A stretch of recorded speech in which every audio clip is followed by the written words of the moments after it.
اسلام کے بنیادی نظریات، اسلام کا ورلڈ ویو اور کائنات کے بارے میں اسلام کے نظریات کو اصول دین کہا جاتا ہے۔ اصول دین 5 ہیں، یعنی اسلام کے بنیادی نظریات 5 ہیں، اور ان میں سے پہلا بنیادی نظریہ توحید کہلاتا ہے۔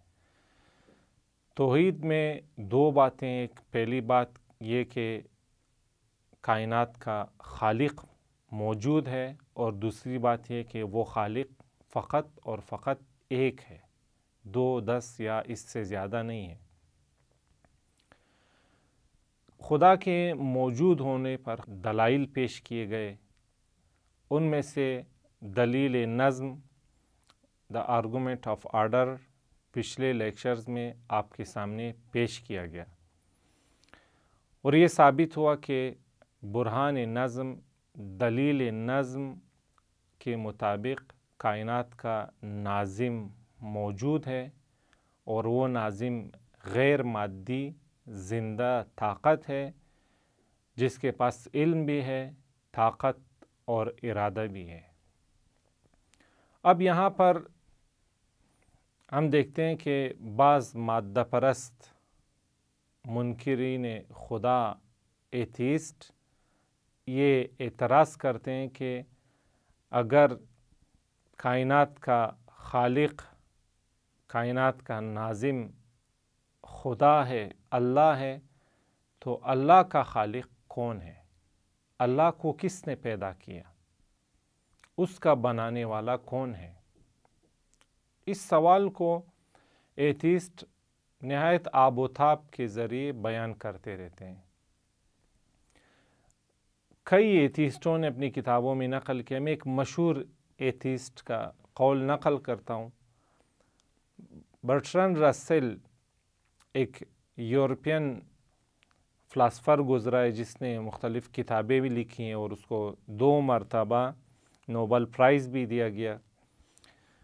وہ اپنی کتاب، جس کا نام تھا کہ why I am not a Christian, کہ میں کیوں ایک عیسائی نہیں ہوں، اس نے ایک کتاب لکھی تھی، اور اس کتاب میں اس نے لکھا کہ جب تک میں چھوٹا تھا، مجھ سے گھر والے کہا کرتے تھے کہ کائنات کو خدا نے بنایا ہے، اور میں بھی یہ بات قبول کرتا تھا، اور میں ایک عیسائی تھا۔ لیکن جب میں جوان ہوا، جب میں نے غور و فکر کرنا شروع کیا، تو ایک دن میرے ذہن میں یہ سوال پیدا ہوا کہ اگر کائنات کو خدا نے پیدا کیا ہے، اللہ نے پیدا کیا ہے، تو خود خدا کو کس نے پیدا کیا ہے؟ خالق کائنات کو کس نے پیدا کیا ہے؟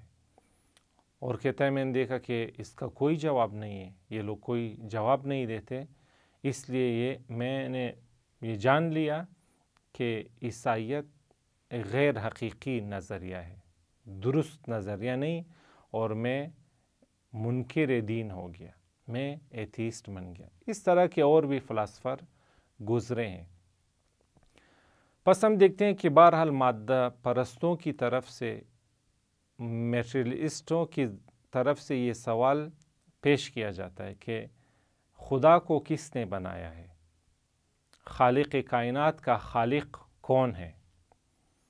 اچھا، اس کے جواب میں دیکھیں، سب سے پہلی دلیل پہلا نقطہ یہ کہتے ہیں کہ مادہ پرستوں سے کہ آپ لوگ اس سوال کے ذریعے یہ ثابت کرنا چاہ رہے ہیں کہ چونکہ خدا کا کوئی خالق نہیں ہے، اور مثلاً آپ کے خیال میں خدا پرستوں کے پاس اس کا جواب نہیں ہے، تو لہٰذا آپ کی نظر میں پس مادہ پرستی ہی درست بات ہے، چونکہ کائنات کا کوئی خالق نہیں ہے، یا اس کا جواب خدا پرستوں کے پاس نہیں، پس اس سے آپ یہ نتیجہ لینا چاہ رہے ہیں کہ مادہ پرستی درست آپشن ہے۔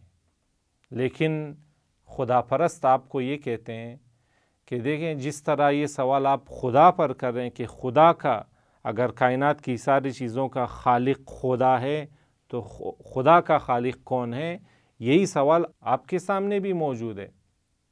آپ بتائیں، آپ جو کہتے ہیں کہ کائنات کی ساری چیزوں کا ناظم مادہ ہے، میٹر ہے تو میٹر کا بنانے والا کون ہے؟ مادے کا بنانے والا کون ہے؟ یعنی جو سوال آپ خدا پرستوں کے سامنے پیش کر رہے ہیں، جو اعتراض آپ خدا پرستی پر کر رہے ہیں، وہی اعتراض آپ پر بھی آ رہا ہے. آپ کیا جواب دیں گے؟ بس آپ کے پاس بھی جواب نہیں کہ آپ یہ کہیں کہ مادے کا خالق کون ہے. آپ بھی یہاں پر ساکت ہیں. دیکھیں، ایک بات خدا پرست اور مادہ پرست دونوں میں مشترک ہے. یعنی دونوں مانتے ہیں کہ موجودات کا سلسلہ ایک ایسی علت پر منتہی ہوتا ہے کہ اس علت کی پھر کوئی علت نہیں ہے. یعنی دونوں مانتے ہیں، دونوں عاقل یہ مانتے ہیں کہ سلسلہ موجودات جو اس دنیا میں موجود ہے، یہ سلسلہ ایک ایسی علت اور سبب پر اختتام پذیر ہوتا ہے کہ اس سبب کا پھر اور کوئی سبب نہیں ہے. وہ سبب خود آغاز ہستی ہے، آغاز وجود ہے. آپ کہتے ہیں کہ وہ سبب جس کا اور کوئی سبب نہیں ہے، وہ سبب جو کسی اور سبب کا محتاج نہیں، آپ کہتے ہیں وہ سبب مادہ ہے. اور خدا پرست کہتے ہیں نہیں، وہ سبب مادہ نہیں ہو سکتا، بلکہ وہ سبب غیر مادی طاقت، غیر مادی ہستی یعنی خدا ہے. بس فرق دونوں میں فقط اس پر ہے، سبب بلا مسبب کو آپ بھی مانتے ہیں اور خدا پرست بھی مانتے ہیں.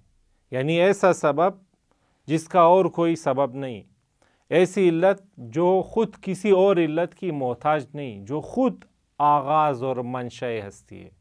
دونوں گروہ اس حقیقت کو مانتے ہیں.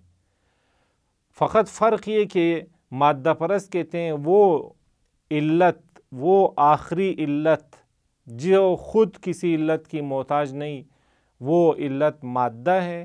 خدا پرست کہتے ہیں کہ وہ علت مادہ نہیں ہو سکتی، لہٰذا وہ غیر مادی طاقت یعنی خدا ہے. پس یہ سوال دونوں کے سامنے موجود ہے اور دونوں یہ بات اور یہ حقیقت تسلیم کرتے ہیں کہ کائنات کا سلسلہ ایک ایسی علت پر اختتام پذیر ہوتا ہے جس کی کوئی اور علت نہیں، جو کسی اور علت کی محتاج نہیں. اچھا، اب ہم دیکھیں کہ ان دونوں میں سے کس کی بات درست ہے. مادہ پرست کہتے ہیں کہ وہ علت خود مادہ ہے، وہ علت جو کسی اور علت کی محتاج نہیں، وہ مادہ ہے. لیکن خدا پرست کہتے ہیں کہ دیکھیں، جب ہم نے دلیل نظم کا جائزہ لیا، جب ہر عقل نے، جو بھی سالم عقل فکر کرے، تجزیہ کرے، انالائز کرے کائنات میں موجود نظم کو، تو وہ عقل کہتی کہ یہ نظم علم کے بغیر، طاقت کے بغیر اور ارادہ و اختیار کے بغیر پیدا نہیں ہو سکتا. پچھلے لیکچرز میں اس کی تفصیل بیان ہوئی. کائنات میں موجود نظم مختلف اجزاء کو یکجا کر کے ان کے درمیان خاص ترتیب پیدا کرنا اور ان کو آپس میں ہم آہنگ کرنا علم اور طاقت کے بغیر ممکن نہیں. اس نظم کو ایجاد کرنے کے لیے علم کی ضرورت ہے، قدرت کی ضرورت، طاقت کی ضرورت ہے اور ارادہ و اختیار کی ضرورت ہے.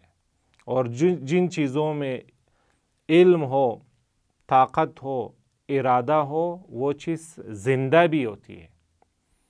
تو اب آئیں دیکھیں، آیا مادے میں کسی بھی عاقل نے، کسی بھی سائنسدان نے آج تک یہ دعویٰ کیا کہ مادے کے اندر علم موجود ہے، مادے کے اندر قدرت موجود ہے، یا مادے کے اندر ارادہ موجود ہے، مادہ ایک زندہ شے ہے؟ کسی بھی سائنسدان نے، کسی بھی عاقل نے اس چیز کا دعویٰ نہیں کیا. اسی لیے خدا پرست کہتے ہیں کہ وہ آخری سبب جو خود کسی سبب کی محتاج نہیں، وہ سبب مادہ نہیں ہو سکتی، چونکہ مادے کے اندر نہ علم ہے، نہ مادے کے اندر طاقت ہے، اور نہ مادہ ارادہ رکھتا ہے، اور نہ مادہ کوئی زندہ شے ہے جو زندگی پیدا کر سکے. پس مادہ وہ آخری سبب نہیں، بلکہ وہ آخری سبب غیر مادی شے ہے.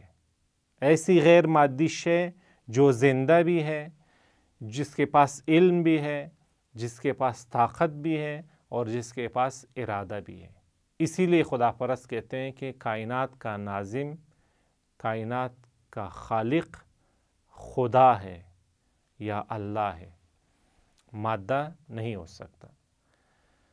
البتہ اس سوال کے اور بھی دقیق تر اور عمیق تر جوابات ہیں، لیکن اس لیول کو مد نظر رکھتے ہوئے ہم ان عمیق تر بحثوں میں نہیں جا رہے، اور اگلے مراحل کی ڈسکشنز میں ہم ان باتوں کو بھی انشاءاللہ ذکر کریں گے۔